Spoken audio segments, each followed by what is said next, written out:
Hoor vandag weer die groot woorde van die Here Jesus Christus. Waar julle skat is, daar sal julle hart ook wees. Nou, hoe langer ek met hierdie woorde saamleef, hoe meer voel dit vir my soos 'n eenvoudige waarneming van hierdie lewe. Soos iemand wat baie goed kyk na die menslike hart.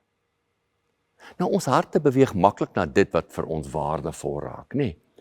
En ons harte begin rus in dit, want ons glo dit is dit wat ons sal deurdra. Maar as wanneer die lewe begin druk, dat die ingesteldheid binne ons sigbaar begin word. Ons sien waar in ons hart eers nie in die hart loop, ons gedagtes, ons hinkeringe.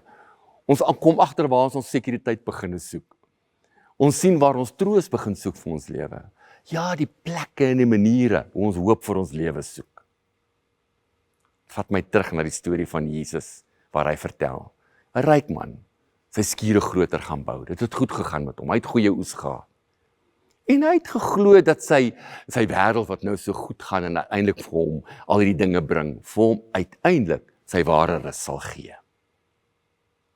En Jesus help ons om net vir 'n rukkie stil te staan by hierdie storie, om so ietsie van onsself hierin raak te sien.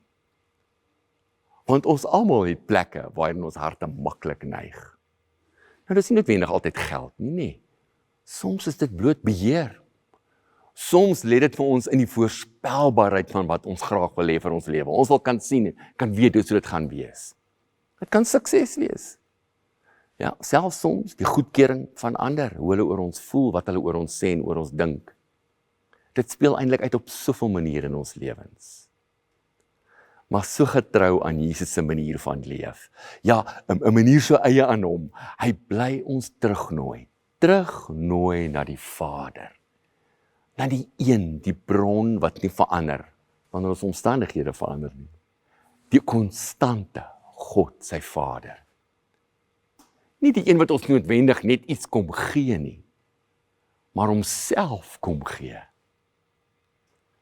So vandag, as deel van jou normale loopgang van jou lewe, wanneer jy daai tipiese bang of onsekerheid binne in jou het.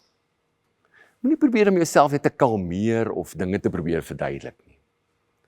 Stop by die moment, laat hy verbygaan nie, want dit is baie waar vir jou.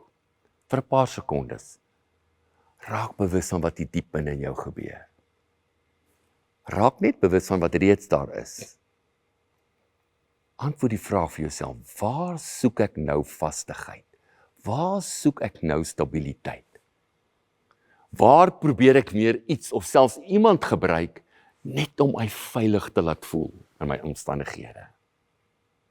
En dan die wonderlike eerlike gesprek met God, rou eerlik soos jy voel, en om jou gedagte te gee, Here, hier is my hart, dis wat ek nou wil doen vir veiligheid, dis wat ek nou wil doen vir vastigheid, dis wat ek doen en die stappe wat ek neem om hierdie kalmte vir myself te probeer bewerkstellig.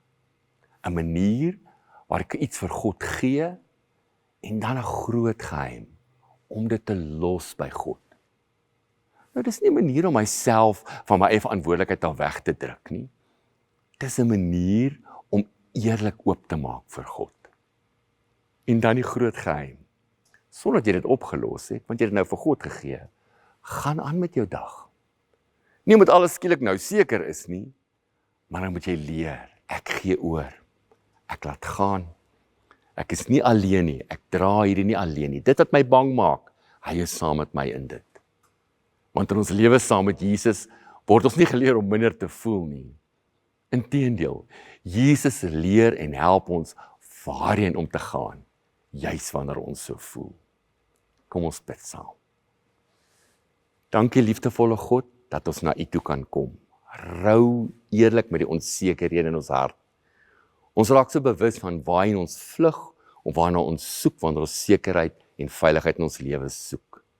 Ons draai vandag opnuut ons oë weer na U. U is ons bron, U is ons skat, ons hart is by U. Amen.